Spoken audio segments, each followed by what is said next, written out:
चलें start. Yes sir. Yes आपका audio नहीं आ रहा मेरे पास।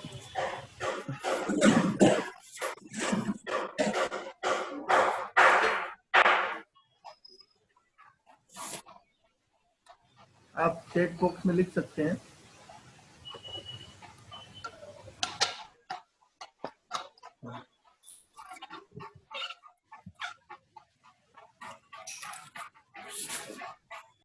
Hello hello hello yes sir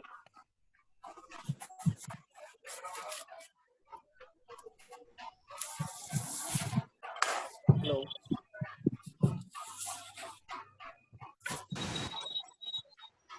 hello yes sir.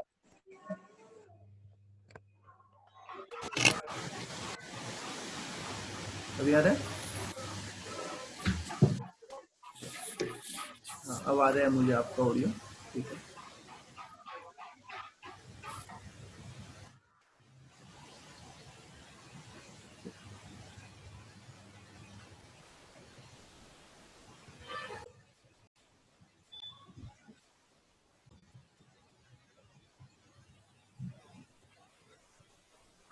Good morning all of you.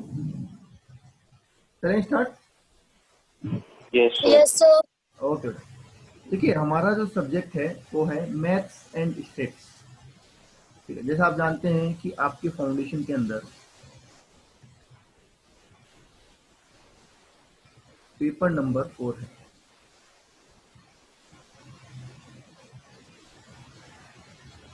तो मैथ्स एंड स्टेट्स को कवर करता है।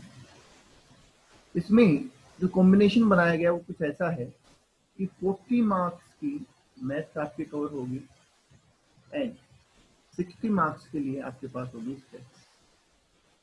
ठीक है। कुछ स्टूडेंट्स ऐसे हैं जिनको डर लगता है मैथ्स से कि सर हमने पहले मैथ्स नहीं पढ़ी हुई, हमें कैसे समझ में आएगा। तो बिल्कुल बेसिक है, आपको कोई टेंशन लेने की जरूरत नहीं है। ठीक है। आपको ऐसे ही पढ़ाया जाएगा, ये मान के ही पढ़ाया जाएगा कि पहले का आपको कुछ नहीं आता, मतलब बिल्कुल बेसिक से पढ़ाया जाएगा। ठीक है। हम हमारी क्लास में जो बात करेंगे वो स्टेट्स की बात करेंगे। ठीक है। ये मैं आपको पढ़ाऊंगा और मेरा नाम है सुरेश पोद्दार। ओके। आपने इसमें से कुछ पोर्शन, इस स्टेट्स वाले में से कुछ पोर्शन आपने पढ़ा हुआ होगा 10th 11th में। आपके इकोनॉमिक्स में एक चैप्टर आता है मीन मोड मीडियन का, पढ़ा है किसी ने? मीन मोड मीडियन का एक चैप्टर यस आता है ना, पढ़ा होगा। सर। तो वहीं से अपनी स्टार्टिंग यहाँ पे होती है।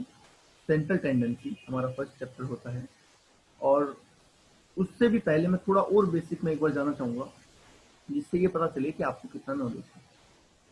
देखिए हम स्टेट्स पढ़ रहे हैं, क्या आप बता सकते हैं कि स्टेट्स क्यों पढ़ रहे हैं, हमारी लाइफ में क्या काम आएगा, या वैसे स्टेट्स की क्या यूजेज हैं, बता सकता है कोई? स्टेट्स हमारे क्या काम आते हैं?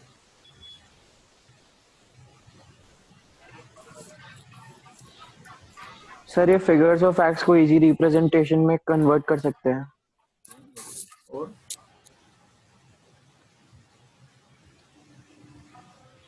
इनके बेसिस पे अपन अज्यूम कर सकते हैं या प्रिडिक्ट कर सकते हैं कि क्या रिजल्ट्स हो सकते हैं इन चीजों के।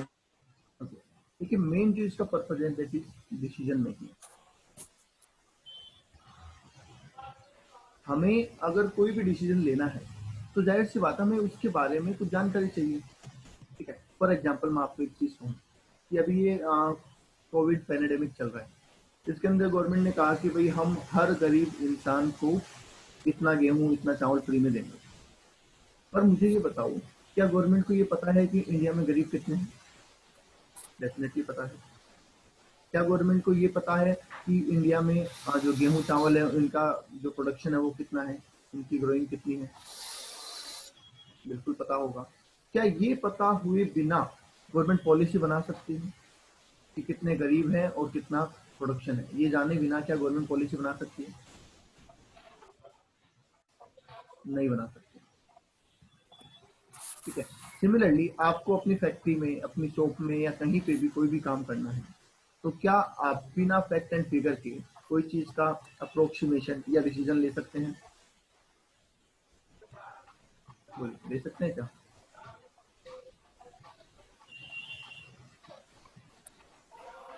बोलिए, ले सकते हैं क्या?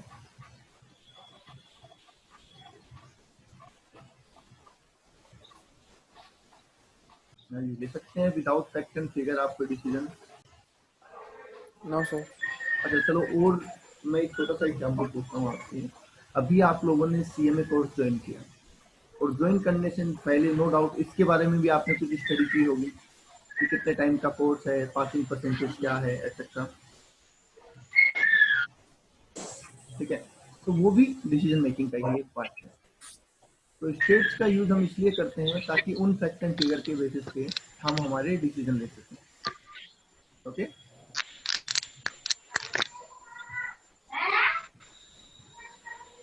आप बेटा अपना माइक म्यूट कर लें, है ना? जब आपको कोई आंसर करना हो तो आप अनम्यूट कर लें।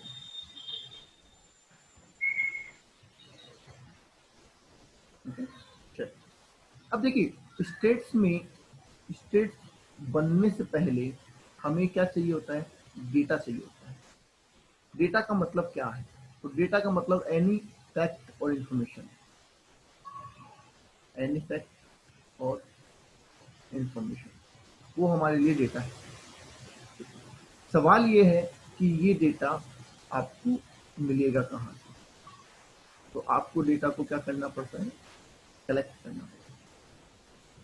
ठीक है, तो एक बात बताइए, आप में से किसी ने सेंसस होते हुए देखा है? जनगणना जिसको हम बोलते हैं, पॉपुलेशन काउंटिंग जो होती है, वो होते हुए देखा है? बोलिए, सेंसस होते हुए देखा है कभी कि आपके घर पे कोई ऑफिशियल आया हो फॉर्म लेके? Yes, sir. ठीक है, तो वो क्या कर रहे हैं? वो डेटा कलेक्ट कर रहे हैं सबसे। अभी वो कुछ नहीं करेंगे, वो सिर्फ डेटा को कलेक्ट करेंगे, फिर ये डेटा उनके पास जाएगा और वो इसको एनालिसिस करेंगे। एनालिसिस करने के बाद वो इसका क्लासिफिकेशन कर देंगे और लास्ट में इसको समराइज कर देंगे। ठीक है, आज वो हमसे इतनी इंफॉर्मेशन लेके जाते हैं कि घर में मेंबर कितने हैं, मेल कितने हैं, फीमेल कितने हैं, एम्प्लॉयड कितने हैं, अनएम्प्लॉयड कितने हैं, कितने एजुकेटेड कितने हैं, अनएजुकेटेड कितने हैं, वो सारी चीजें हमसे लेके जाते हैं। पर वो जो आगे फाइनल डेटा प्रेजेंट करते हैं उसमें वो सारी चीजें शो नहीं करते। वो एकदम समरी डालते हैं कि इंडिया की पॉपुलेशन 137 करोड़ है। ठीक है, उसमें से मान लीजिए 60% लिटरेट है, उसमें से 40% एम्प्लॉयड है। वो सारी चीजें वो सिंगल फिगर में डालते हैं, वो उनको इतना डिटेल में नहीं डालते, इसलिए उनको क्या बोला जाता है? समराइज फिगर बोला जाता है। अब बता सकते हैं कि डेटा को जो प्रेजेंट कर रहे हैं हम समराइज करने के बाद, वो कितने तरीके से किया जा सकता है? हम डेटा को कितने तरीके से रिप्रेजेंट कर सकते हैं, ये बता सकते हैं आप?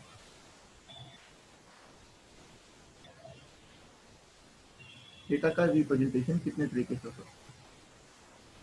मैं बता देता हूँ आपको, 3 तरीके से हम डेटा को रिप्रेजेंट करते हैं। जिसमें पहली अगर मैं बात करूं तो वो होता है ग्राफिकल प्रेजेंटेशन। अब ग्राफिकल में क्या क्या प्रेजेंटेशन आता है? आप लाइन चार्ट या बार चार्ट ले सकते हैं। ठीक है, कई जगह पे आप पाई चार्ट का भी इस्तेमाल करते हैं। तो ये सारे जो प्रेजेंटेशन है, ये सारे ग्राफिकल प्रेजेंटेशन में आते हैं। ठीक है, आप मुझे एक बात बताएं, मैं आपको एक एग्जांपल देता हूँ कि एक क्लास में स्टूडेंट है 100, इसमें से फर्स्ट डिवीजन लाने वाले, मतलब 60% से ज्यादा लाने वाले 40 स्टूडेंट हैं। सेकंड वाले 30 हैं, थर्ड वाले 20 हैं, और जो फेल हो गए वो 10%। ये सेम स्टूडेंट। तो क्या आप इनको इन तीनों चार्ट में रिप्रेजेंट कर सकते हैं? बार चार्ट, लाइन चार्ट या पाई चार्ट, तीनों में कर सकते हैं। और अगर कर सकते हैं तो उसे हम क्या बोलेंगे, ग्राफिकल प्रेजेंटेशन।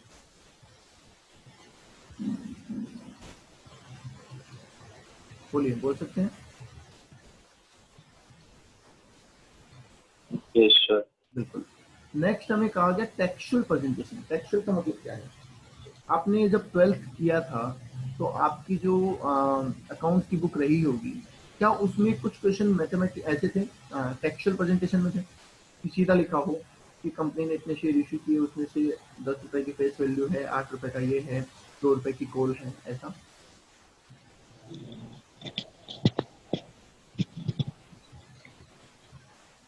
जिसमें सीधा प्रेजेंटेशन टेक्स्ट में किया हो। जैसे अगर मैं इसी क्वेश्चन की बात करूं तो मैं ऐसा लिख रहा हूँ कि in a class of 100 student 40 were get first division and 30 were get second division, ऐसे लिख दो अगर लाइन से, तो उसको हम क्या बोलेंगे फिर?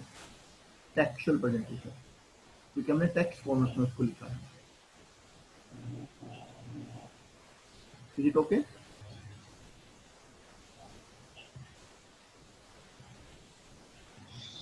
Yes, sir. तीसरा प्रेजेंटेशन बता सकता है कोई आप में? मुझे कोई है जो तीसरा प्रेजेंटेशन बता सकता है? तीसरा प्रेजेंटेशन कौन सा होता है?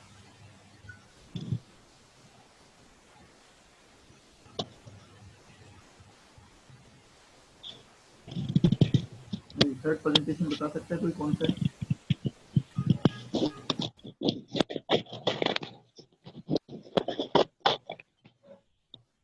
तो थर्ड प्रेजेंटेशन है टेबुलेशन।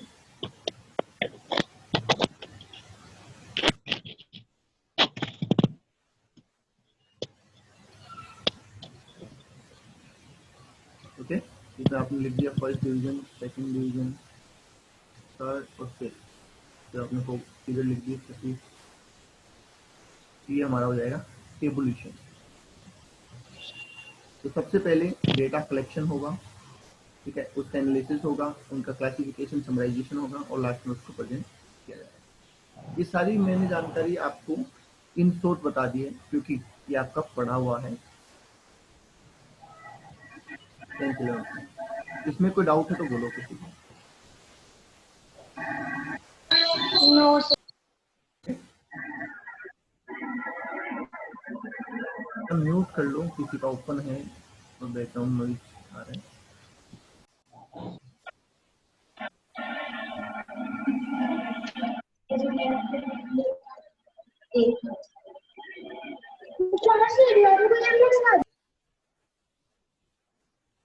ओके, चलिए। अब एक क्वेश्चन जो कई बार पूछ लिया जाता है आपके एग्जाम में, वो है ये। हमने कहा कि डेटा को हमें कलेक्ट करना पड़ेगा, तो मेथड ऑफ कलेक्शन क्या होंगे, ये पता है किसी को? क्योंकि ये डेफिनेटली आपने पढ़ा हुआ है। आप टेक्स्ट में भी आंसर कर सकते हैं चैट बॉक्स में। मेथड ऑफ कलेक्शन, दो मेथड आपने पढ़े होंगे, एक प्राइमरी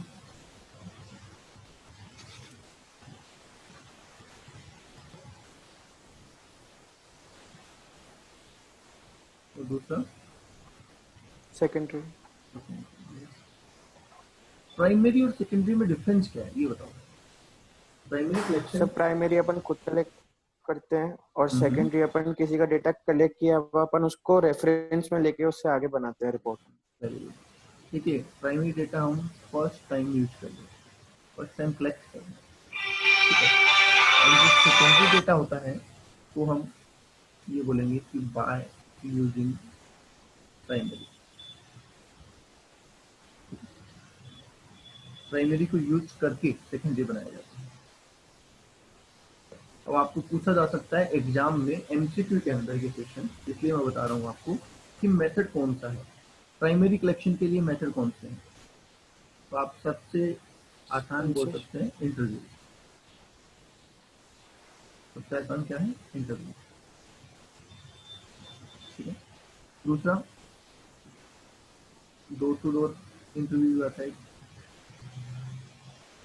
आपने देखा है कि जब मूवी का फर्स्ट डे फर्स्ट शो लगता है तो वहां पे आपसे पूछा जाता है कि मूवी कैसी थी, एक्सेट्रा। तो वो प्राइमरी कलेक्शन है, क्योंकि वो फर्स्ट टाइम पूछा जाता है। सिमिलरली जब सेंसस होती है और आपके घर पे आके जब डेटा रिकॉर्ड किया जाता है तो वो भी प्राइमरी डेटा है। ये सारे क्या है, प्राइमरी कलेक्शन है। क्वेश्चनरी में आ जाती है। सेकेंडरी में तो कट कॉपी पेस्ट वाला काम होता है। जैसे आप अभी आपको प्रोजेक्ट मिला होगा, 12th में मिला था, इसमें आपको स्कूल किसी भी दुकान के, शॉप के या ऑर्गेनाइजेशन के P&L बैलेंस शीट बनाने थे, ऐसा प्रोजेक्ट मिला था एक? Yes, sir. तो बनाए थे या कॉपी पेस्ट किए थे किसी ने? Copy paste. कॉपी पेस्ट किए थे, ठीक है। तो वो तुमने सेकेंडरी डेटा यूज किया है। और ये आपका इंटरनेट से हो सकता है, न्यूज़पेपर से हो सकता है, मैगजीन से हो सकता है। तो यहाँ से आप उठा के डेटा को क्या कर देते हैं, पेस्ट कर देते हैं। फॉर एग्जाम्पल, अगर मैं आपसे पूछूं भैया इंडिया की पॉपुलेशन कितनी है, तो बताओ कितनी है? इंडिया की पॉपुलेशन कितनी है?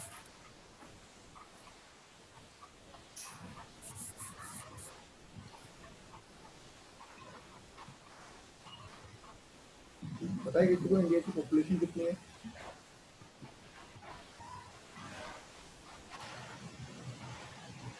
130 crores around. 130 करोड़ अप्रोक्स आप बोल रहे हैं। ये प्राइमरी डेटा आपके पास है या सेकेंडरी आपके पास है? सेकेंडरी। सेकेंडरी है, क्योंकि आपने तो काउंट नहीं किया ना, आप तो इंटरनेट से सर्च कर रहे हैं, गूगल से, और वहां से बता रहे हैं। तो इट्स सेकेंडरी डेटा, ठीक है। ये थ्योरेटिकली आपके लिए इम्पोर्टेंट है, प्रैक्टिकली इसका कोई रिलेवेंस हमारे यहाँ नहीं होगा, ठीक है। बोलिए, यहाँ तक कोई डाउट किसी के?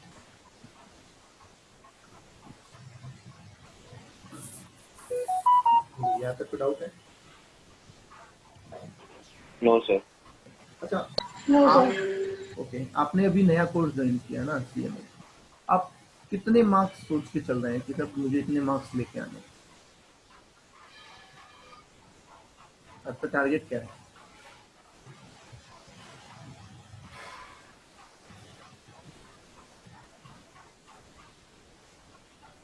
यस, क्या टारगेट है तुम्हारा?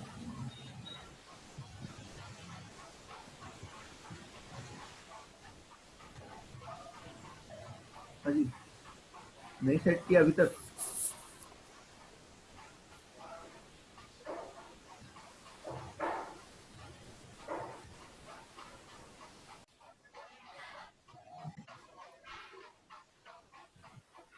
क्या हुआ, टारगेट सेट नहीं किया क्या? कितने मार्क्स आपको लेके आने हैं ऐसा डिसाइड नहीं किया अभी? No, sir. करो भाई, क्योंकि पढ़ाई जो होती है ना, देखो स्टडी, वो आपको गोल के हिसाब से होती है। आप क्या चाहते हैं, आप कितने मार्क्स अचीव करने की सोच रहे हैं, क्योंकि आपकी स्टडी उसी हिसाब से होती है, ठीक है। पास होना तो बहुत आसान है, पर अपने को खुद पास नहीं होना ना, अपने को अच्छे मार्क्स लाने हैं। अपने एक स्टूडेंट के मार्क्स आए हुए हैं 367 आउट ऑफ 400, अभी लास्ट सेकंड में आए थे। तो आप बता सकते हैं कि ये रिकॉर्ड कौन तोड़ेगा? कोई है जो ये रिकॉर्ड तोड़ देगा अपने से? कोशिश करेंगे. करेंगे? चलिए, वेरी गुड। देखो, इसको तोड़ने के लिए एक तो आप चीज अभी मैं आपको सजेस्ट कर दूं कि जितनी भी क्लासेस आप अटेंड कर रहे हैं सब में अटेंटिव रहें और रिप्लाई करते रहें। रिप्लाई करते रहेंगे तो आपका माइंड तेजी से चलेगा, ओके। यहाँ तक कोई डाउट? No, sir. अब देखो, हमें एक पॉइंट यहाँ पे ये समझना है कि जितनी भी डेटा हमारे पास कलेक्ट होते हैं, हम उनको 3 सीरीज में कन्वर्ट कर देते हैं। तो सीरीज का नाम पता है किसी को? सर इंडिविजुअल, डिस्क्रीट और continuous. Very good. Individual, discrete and continuous. कौन सा डेटा किस सीरीज में लेके जाएंगे, ये कैसे डिसाइड होगा? मतलब कौन से डेटा को मैं इंडिविजुअल तरीके से लिखूं तो अच्छा रहेगा? और कौन से डेटा को मैं डिस्क्रीट में लिखूं और कौन से को कॉन्टिन्यूस में लिखूं, ये कैसे पता चले? तो देखिए, अगर हमारे पास स्मॉल डेटा है, मतलब नंबर ऑफ ऑब्जर्वेशंस कम है और जो वैल्यू है वो लिमिटेड है, ठीक है, तो हम इंडिविजुअल सीरीज का काम करते हैं। अगर हमारे पास डेटा मीडियम साइज है और वैल्यू लिमिटेड है, ये बड़ा इंपॉर्टेंट पार्ट है यहाँ पे, वैल्यू लिमिटेड वाला मैं अभी समझाऊंगा कैसे, तो हम डिस्क्रीट काम में ले सकते हैं। और अगर हमारे पास में लार्ज डेटा है और वैल्यू भी लिमिटेड नहीं है, तो हम फिर क्या करेंगे, कॉन्टिन्यूस का यूज करेंगे। देखिए, नाम इसका इंडिविजुअल इसलिए है क्योंकि ये इंडिविजुअल आइडेंटिटी को रिप्रेजेंट है। जैसे एक क्लास में 5 स्टूडेंट हैं, तो हम कहेंगे कि भैया उनके नाम क्या है,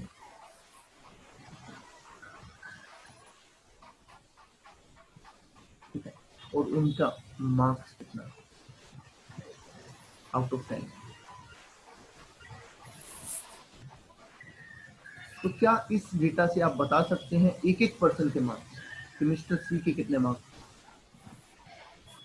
मिस्टर डी के कितने थे, ऐसे बता सकते हैं आप? Yes sir. Yes, sir. इसीलिए Yes, इसका sir. नाम क्या है, इंडिविजुअल सीरीज, क्योंकि इसमें हर एक पर्सन को इंडिविजुअल आइडेंटिफाई किया गया है, इसलिए इसका नाम होता है इंडिविजुअल सीरीज। बट ये सीरीज हम उतनी टाइम तक ही यूज कर सकते हैं जब हमारे पास बहुत कम लोगों का डेटा हो। अगर बहुत ज्यादा डेटा होगा तो फिर हम ये सीरीज यूज नहीं कर पाएंगे, ठीक है। उसके बाद हमें एक टेली बार की मदद से, टेली बार पढ़ा हुआ है, टेली बार पढ़ा हुआ है, हाँ जी, टेली बार पढ़ा हुआ है। Yes, sir. हाँ सर। तो देखिए, हर डेटा पहले क्या होता है, टेली बार। जैसे आप मानिए, मैं आपको एक चीज बताता हूँ, अपने एक क्लास में 100 स्टूडेंट हैं, आप ये बताइए, और उन 100 स्टूडेंट का एक टेस्ट होता है छोटा सा, 5 मार्क्स का, ओनली 5 मार्क्स का टेस्ट। आप मुझे बता सकते हैं कि उन 100 स्टूडेंट में से मिनिमम मार्क्स कितने आएंगे, कितने आ सकते हैं? 5 मार्क्स का टेस्ट है 100 बच्चों का, तो मिनिमम मार्क्स कितने आ सकते हैं, ये बता सकते हैं?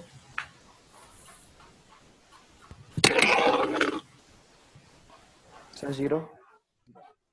और मैक्सिमम 5। 500. 500 नहीं, 5 बेटा। अच्छा, हाँ, sorry, sir. 5. तो मुझे बताओ, क्या वैल्यूज लिमिटेड है आपके पास, मतलब 0 1 2 3 4 5 बस, इसके अलावा कोई वैल्यू हो Yes, सकती sir. है? नहीं हो सकती, तो इसलिए ये सब है।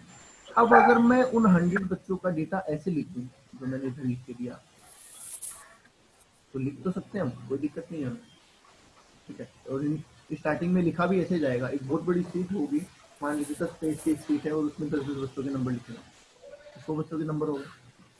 पर इससे हम स्टडी नहीं कर सकते, क्योंकि आपको ये पूछूं मैं कि कितने बच्चे ऐसे हैं जिनके 2 मार्क्स हैं, तो उस सीट में से छांटने में आपको बहुत टाइम लगेगा, ठीक है। अगर आपको ये पूछ लिया जाए कि कितने बच्चे ऐसे हैं जिनके 2 मार्क्स हैं, तो उस सीट में से छांटने में बहुत टाइम लगेगा। कितने बच्चे ऐसे हैं जिन्होंने टॉप किया है, मतलब जिनके पूरे 5 मार्क्स हैं, वो भी टाइप करने में बहुत टाइम लगेगा। तो यहाँ पे दूसरी सीरीज में क्या करते हैं, इसको सोर्ट कर देते हैं। हम बोलेंगे 0 1 2 3 4 5, वैल्यू तो 5 ही है ना, और सामने पहली बार, मैं थोड़ा सा बता देता हूँ, पहली बार लगाते जाएंगे। पहली बार कैसे लगाएंगे, फर्स्ट रोल नंबर 1 जिसका होगा उसको खड़ा करेंगे, भैया तेरे कितने मार्क्स, वो कहेगा मेरे 2 मार्क्स, तो हम कहेंगे 2 वाला एक पर्सन आ जाए, ठीक है। दूसरे को पूछेंगे, वो कहेगा मेरे 3 है, चौथा कहेगा मेरे 1 है, तो ऐसे चलता रहेगा, जिसके जितने मार्क्स आते जाएंगे वैसे पहली बार हम पुट करते जाएंगे, ठीक है। 5 हुआ तो 5 का एक बंच बनता जाएगा, ऐसे चलता जाएगा, और लास्ट में हम इन्हें नंबर में कन्वर्ट कर देंगे, जितने रिपीटेशन है उनको, और उनको बोलते हैं क्या, फ्रीक्वेंसी, ठीक है। तो मान लीजिए ये करने के बाद प्रोसेस आती है कुछ ऐसी,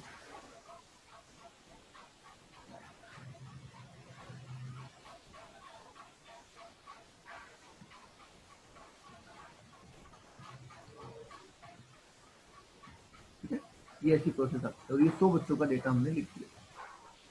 अब क्या आप बता सकते हो क्या कि 2 मार्क्स कितने बच्चों के आएंगे?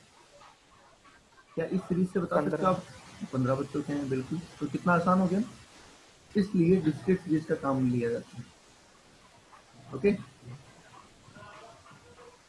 ताकि इजी टू अंडरस्टैंड हो और जल्दी समझ में आए। अच्छा, मुझे एक बात बताओ, अगर ये 100 स्टूडेंट की जगह है तो बच्चे होते हैं, ठीक है, या 100 पर्सन होते हैं, आप ये मान लो ह्यूमन बींग्स हैं, 100 ह्यूमन बींग्स हैं, और आपको उनको एज के अकॉर्डिंग सेट करना है कि किसकी कितनी एज है, तो मुझे बताओ मिनिमम एज कितनी हो सकती है? 1 मिनिमम साल। एज 1 साल, बोलो। मिनिमम एज 1 साल हो सकती है,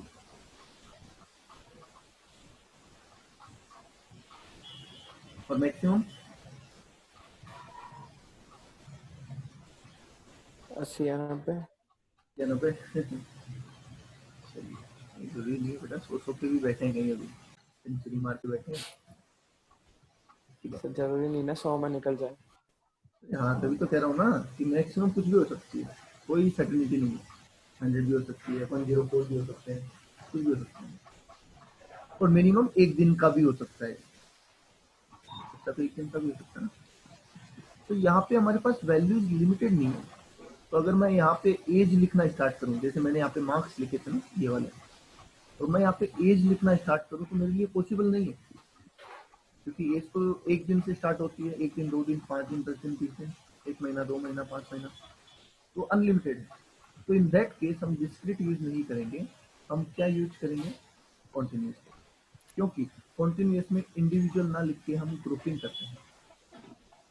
हम कहेंगे जिनकी एज 0 से 10 के बीच है, मतलब जो अभी जस्ट पैदा हुए वहां से लेके जिनकी उम्र 10 साल है वहां तक के लोग यहाँ है,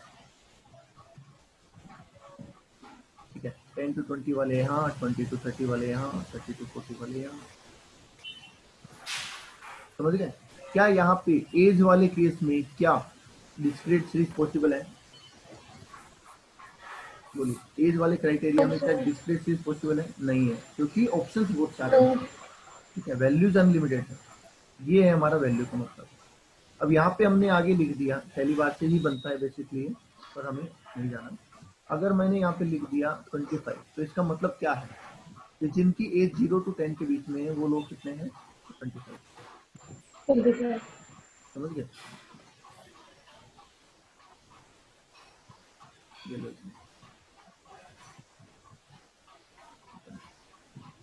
तो ऐसे भी हम रिप्रेजेंट कर सकते हैं। डेटा सेम हो सकता है, रिप्रेजेंटेशन अलग अलग हो सकता है according to nature and type of data. बोलिए, क्लियर है ये पॉइंट? Yes, sir.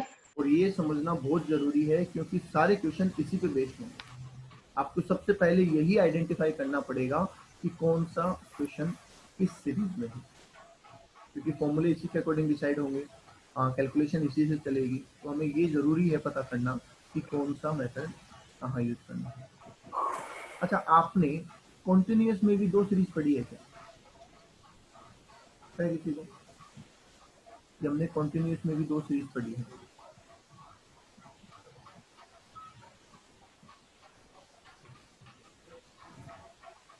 याद है किसी को?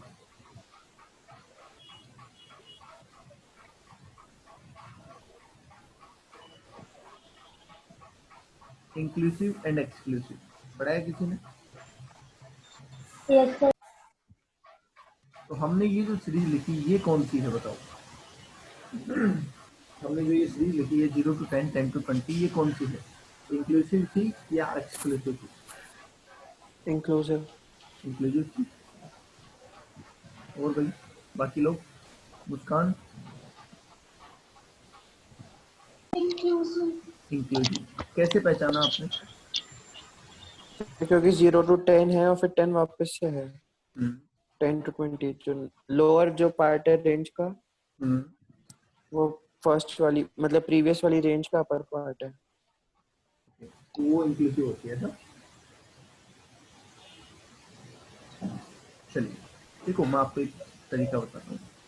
आपने कोई प्रोडक्ट खरीदा, जैसे मान लीजिए पेन, कॉपी, रजिस्टर, कुछ भी खरीदा, उस पे एमआरपी लिखी होती है, देखा है कभी? Yes, sir.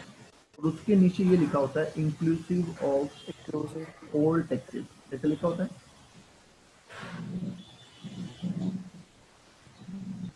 लिखा होता है क्या, inclusive of all taxes? Yes. इसका मतलब क्या होता है कि इस प्राइस के अंदर कॉस्टिंग, प्रॉफिट और टैक्सेस सब कुछ इंक्लूडेड है, कुछ भी अलग से आपको देने की जरूरत नहीं है, आप उतना अमाउंट दो, दैट्स इट। देखिए इस सीरीज की इधर जो वैल्यूज होती है ना, ये वाली, इनको हम बोलते हैं लोअर लिमिट, ठीक है। और इधर जो वैल्यूज होती है इनको हम क्या बोलते हैं, अपर लिमिट। तो ऐसी सीरीज जो अपनी दोनों वैल्यू को अपने अंदर इंक्लूड करे, उसे हम क्या बोलेंगे, इंक्लूसिव सीरीज बोलेंगे।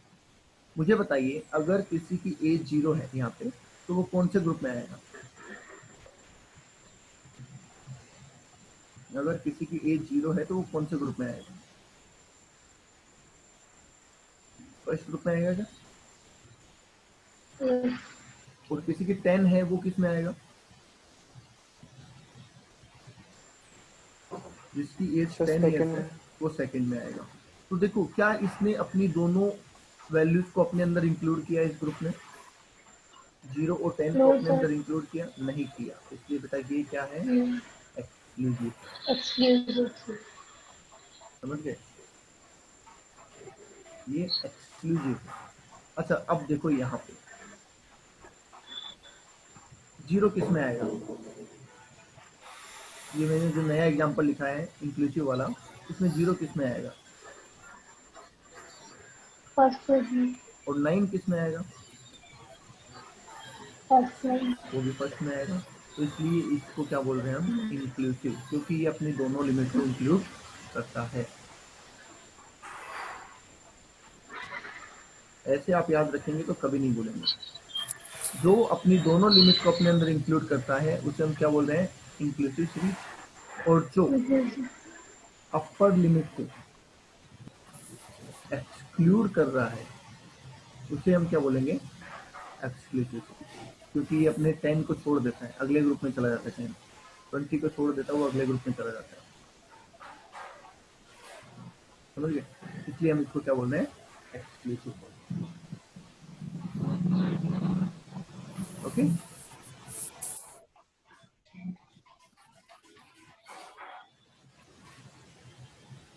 बोलिए क्लियर है?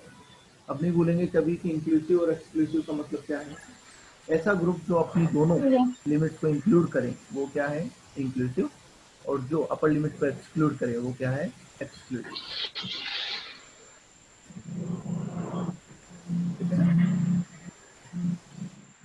अच्छा ये भी पढ़ा होगा कि कई बार हमें इंक्लूसिव को एक्सक्लूसिव में कन्वर्ट करना पड़ता है। कई बार हमें इंक्लूसिव को एक्सक्लूसिव में कन्वर्ट करना पड़ता है, ऐसा पढ़ा है? Yes. Yes, sir. कब करना पड़ता है ये बताओ, क्योंकि मुद्दा ये नहीं है कि कन्वर्ट करना पड़ता है, हाँ करना है, इजी है, पर कब करना पड़ता है, क्या निकालने के लिए हमें कन्वर्ट करना है और क्या निकालने के लिए कन्वर्ट नहीं करना है। मैं हर बेच में ये क्वेश्चन पूछता हूँ और हर बेच में इसका जवाब थोड़ा अलग ही मिलता है। बताइए आपको क्या लगता है, आपका क्या जवाब है? मीन, मीडियन, मोड, क्या निकालने के लिए मुझे कन्वर्ट करना है और क्या निकालने के लिए कन्वर्ट नहीं करना है, ये बताओ।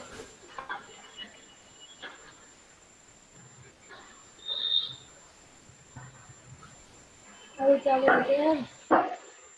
बोलो भाई, अरे वो कुछ नहीं कर रहे थे। क्या निकालने के लिए कन्वर्ट करना है और क्या निकालने के लिए कन्वर्ट नहीं करना है।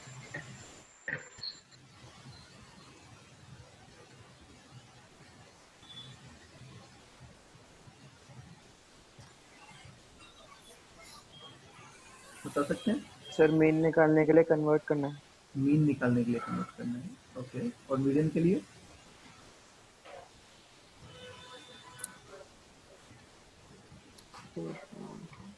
मीडियन के लिए करें या ना करें?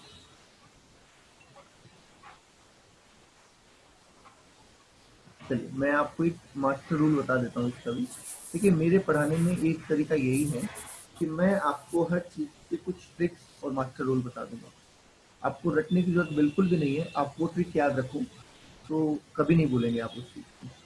ठीक है, ठीक है। आप अगर किसी भी चीज़ को कैलकुलेट करते हैं, चाहे वो मीन हो, मोड हो, मीडियन हो, क्या आपको फॉर्मूला चाहिए होगा? फॉर्मूले के बिना सोल्व कर सकते हैं?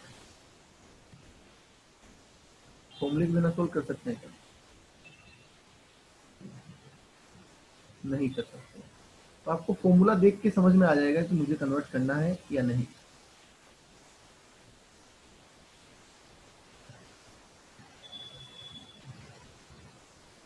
अगर आपके फॉर्मूले में लिमिट यूज आ रही है, मतलब ये लोअर लिमिट या अपर लिमिट कहीं पे भी यूज आ रही है, जिसको हम बोलते हैं L1 L2, अगर ये फॉर्मूले में यूज आ रही है तो आपको कन्वर्ट करना पड़ेगा।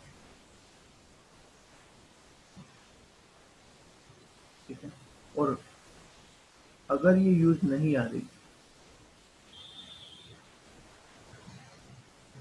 तो आपको कन्वर्ट नहीं करना पड़ेगा। इतना याद रख लो, बाकी फॉर्मूला देखते ही समझ में आ जाएगा। जब हम फॉर्मूले लिखेंगे तो मैं आपको ये रिमाइंड करवाऊंगा, तो पूछूंगा आपसे कि बताओ कन्वर्ट करना है या नहीं। जहाँ पे फॉर्मूले का यूज नहीं आ रहा, मतलब लिमिट्स यूज नहीं आ रही हमारी लोअर या पर, वहाँ पे कन्वर्ट करने की कोई जरूरत नहीं है। ओके, बोलिए क्लियर है यहाँ तक? फाइनल कमेंट, आज इतना ही करेंगे। फर्स्ट क्लास में ज्यादा बर्डन नहीं डालेंगे, आज इतना ही करेंगे। यहाँ तक कोई डाउट है तो बोलो। फाइनल कमेंट, यहाँ तक कोई No, डाउट? sir. समझ में आ गया? No. Yes, sir. ओके, आज के लिए इतना ही। Thank you.